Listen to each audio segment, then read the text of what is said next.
In this video, I'm going to show you how you can update JustFit app to the latest version.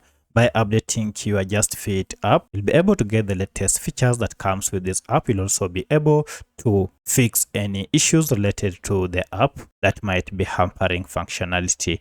If you find this video helpful, I'll kindly request that you support me by liking the video and also by subscribing to this channel.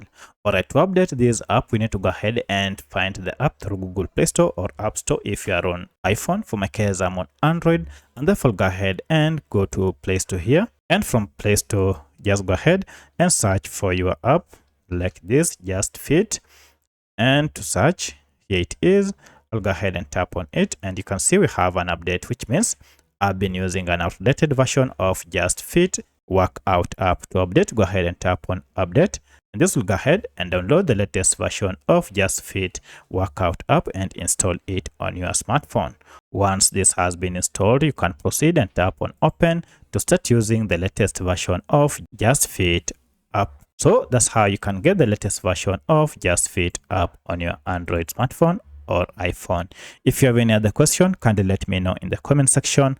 Otherwise, thanks for watching, and let's meet in the next video.